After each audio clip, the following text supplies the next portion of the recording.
निर्वैयक्तिकता का सिद्धांत में आप लोगों का हार्दिक स्वागत करता हूं।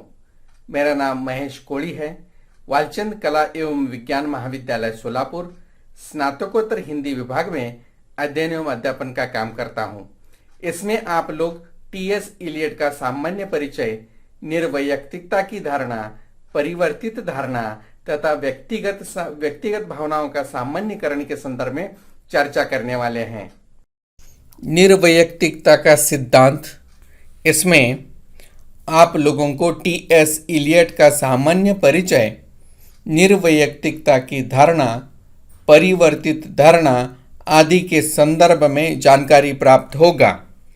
निर्वैयक्तिकता का सिद्धांत के प्रवर्तक टी.एस. इलियट का भी सामान्य परिचय प्राप्त कर लेना आवश्यक है। 20वीं शताब्दी के अंग्रेजी साहित्य के सर्वश्रेष्ठ कवि और समीक्षक के रूप में टी.एस. इलियट विख्यात है। इनका जन्म अमेरिका के सेंट लुइस में एक प्रतिष्ठित परिवार में 29 सितंबर 1888 ईस्वी सन में हुआ था। इनके संबंध में जितने विवाद पाश्चात्य जगत में उठाए गए थे, शायद ही किसी आलोचक के संदर्भ में। इनकी शिक्षा अमेरिका के प्रख्यात हार्वर्ड विश्वविद्यालय से सन 1910 ईस्वी सन में एमए किया। छात्र जीवन में संस्कृत और पाली भाषा का भी अध्ययन करते रहे। वे लंदन में बस गए। लंदन की दी क्राइटेरियन पत्रिका में उनकी कविताएं और समीक्षात्मक लेख प्रकाशित होने लगे। तत्पश्चात ज़ाइटेरिया नामक पत्रिका के संपादन का भार उठाया। यह एक लोकप्रिय पत्रिका थी जिसमें दो युद्धों के बीच की पाश्चात्य संस्कृति तथा साहित्यिक एवं राजनीतिक क्षेत्रों का अच्छा प्रतिनिधित्व किया था। उन्होंने अपनी प्रतिभा, विद्वत्ता, चिंतन क्षमता के आधार पर समीक्षा को एक नई दृष्टि दी। इलियट ने यहीं पर ब्रैडले के मार्गदर्शन में अरस्तु एवं प्लेटो के काव्य एवं दार्शनिक सिद्धांत पर शोध कार्य किया। इसी कार्य के बीच उनकी एजरा पाउंड से मित्रता हुई। सन 1948 में इलियट को नोबेल पुरस्कार से भी सम्मानित किया गया था। इस प्रकार इलियट की मृत्यु लंदन में सन 4 जनवरी 1965 ईस्वी सन में हो गया था। उन्होंने आलोचना के क्षेत्र में मुख्यतः निबंध, व्याख्यान, लिखित रूप में एवं पुस्तक समीक्षाएं प्रस्तुत की है, जिनकी संख्या लगभग 500 बताई जाती है। चुने हुए निबंधों के संग्रह भी पुस्तकों के रूप में इस प्रकार प्रकाशित हो गई, जो उनकी रचनाएं मानी जाती है। पहला है essays on poetry and criticism, दूसरा है the use of poetry and the use of criticism, 3 number है द सिलेक्टेड एसेज, 4 नंबर है व्हाट इज ए क्लासिक, 5वां है एसेज एनिशिएंट एंड मॉडर्न, और छठा जो है ऑन पोएट्री एंड पोएट्स। इस प्रकार से उनकी रचनाएं मानी जाती हैं। उन्हीं की परिवर्तित अर्थात निर्वैयक्तिकता की धारणा और परिवर्तित धारणा के संदर्भ में चर्चा करेंगे। निर्वैयक्तिकता की धारणा। टी.एस. इलियट एक सशक्त नाटककार, महान कवि और आलोचक रहे हैं। उन्होंने अपनी प्रतिभा, विद्वत्ता और चिंतन क्षमता के आधार पर अंग्रेजी समीक्षा को एक नई दृष्टि प्रदान की। वे एक ही साथ कवि और आलोचक थे। अंग्रेजी समीक्षा में वैयक्तिकता, भावात्मकता एवं शैली के निजी प्रयोगों पर अधिक बल दिया जाता था। उस युग में स्वच्छंदतावादी कवियों का बोलबाला था। ये कवि परंपरा को रूढ़ी मानते हुए उसका मजाक उड़ा रहे थे। दूसरी ओर अपनी वैयक्तिकता को सर्वोपरि घोषित करते हुए सभी प्रकार की सामाजिक मर्यादाओं एवं नीतियों का अतिक्रमण कर रहे थे। स्वच्छंदतावादी कवि शैली की वैयक्तिकता को सर्वोपरि घोषित की। निश्चित रूप से यह प्रयास एकांगी एवं अतिवादी दृष्टिकोण पर आधारित होने के कारण काव्य के क्षेत्र को दूषित करने के साथ साथ अपने युग के पाठकों और विद्वानों को भी भ्रमित कर रही थी। इलियट ने इन सभी भ्रामक धारणाओं को खंडित करके अत्यंत सबल तर्कों एवं ठोस उक्तियों के बल पर उन्होंने साहित्य क्षेत्र को उनके प्रभाव से मुक्त करने का प्रयास किया। काव्य चिंतन को स्वस्थ, संतुलित एवं सही दिशा प्रदान की। एजरा पाउंड से प्रभावित होने के कारण इलियट की मान्यता रही है कि कवि वैज्ञानिक के समान ही निर्वैयक्तिक और वस्तुनिष्ठ होता है। इलियट वैयक्तिकता का विरोध करते थे। उनकी दृष्टि में साहित्य जीवंत विकास के लिए परंपरा का योग आवश्यक है।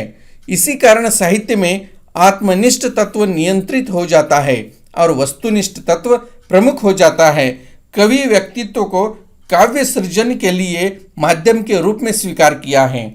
इलियट आगे कहते हैं कि व्यक्तिगत भावों की अभिव्यक्ति कला नहीं है, वरना उनसे पलायन कला है। कलाकार की प्रगति निरंतर आत्मत्याग, व्यक्तित्व का निरंतर बहिष्कार है।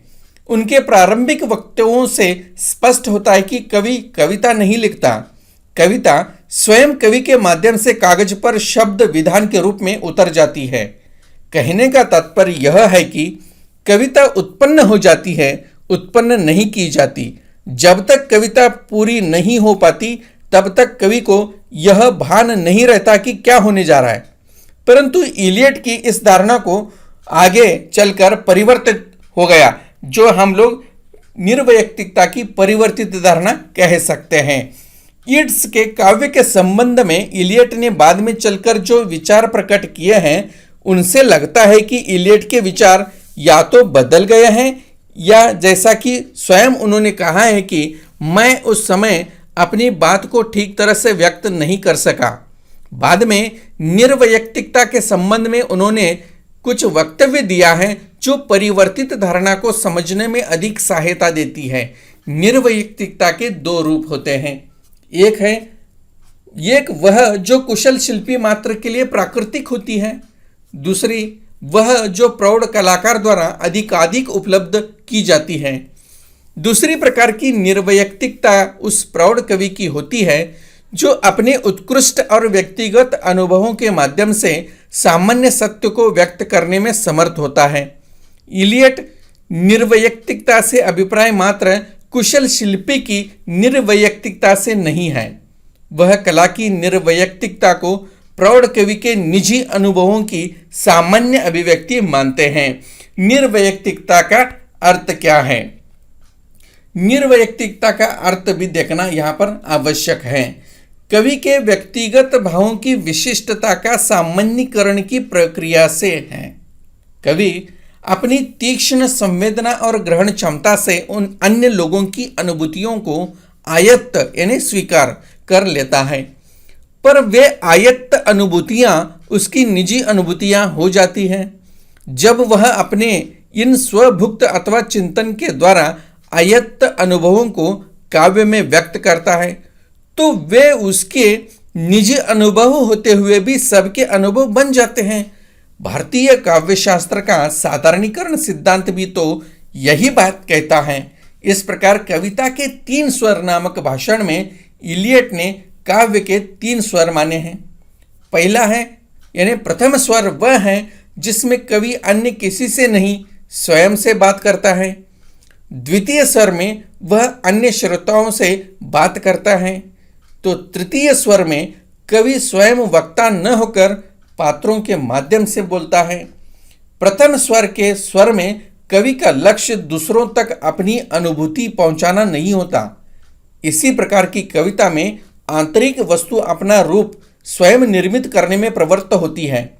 वस्तु और रूप का साथ साथ विकास होता चलता है।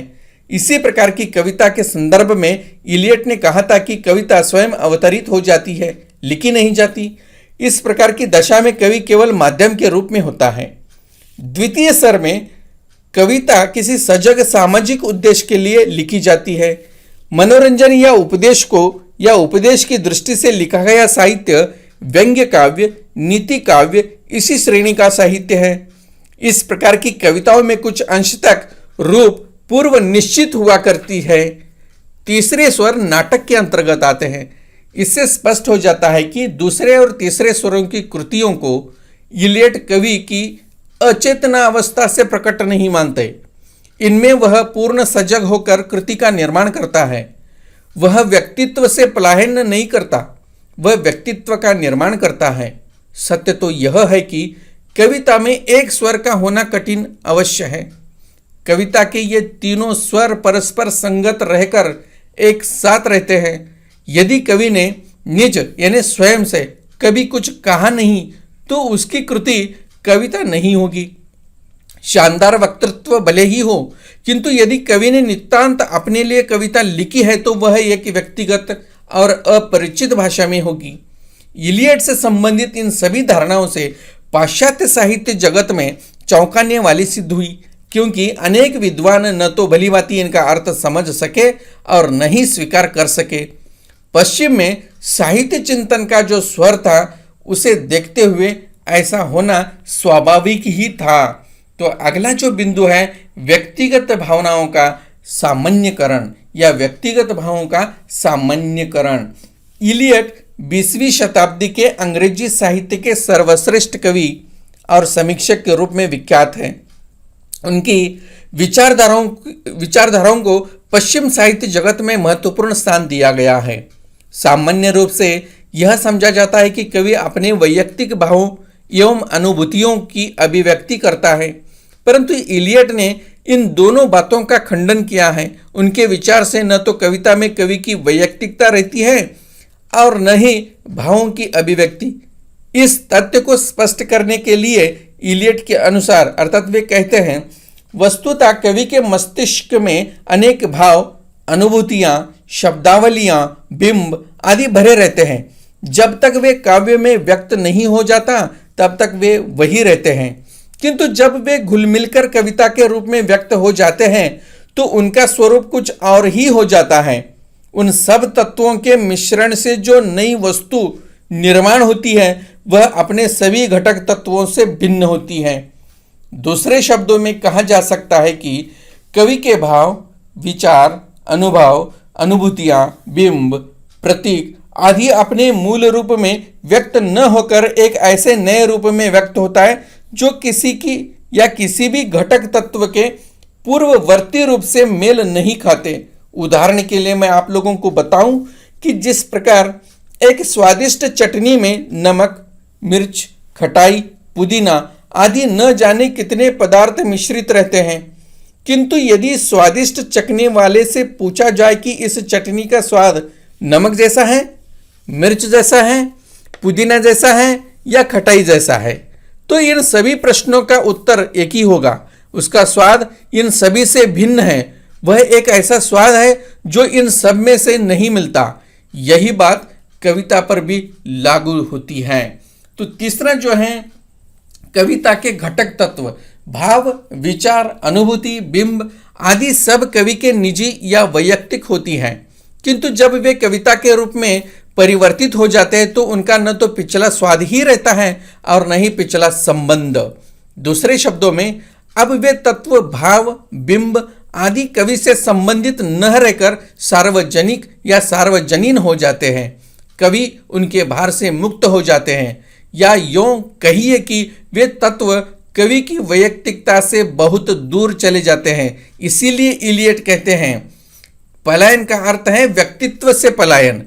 कविता के माध्यम से हम भावों की अभिव्यक्ति नहीं करते, बल्कि उनसे मुक्ति प्राप्त करते हैं या उनसे पलायन करते हैं। यहाँ पर पलायन का अर्थ है व्यक्तित्व से पलायन, भाव ही नहीं।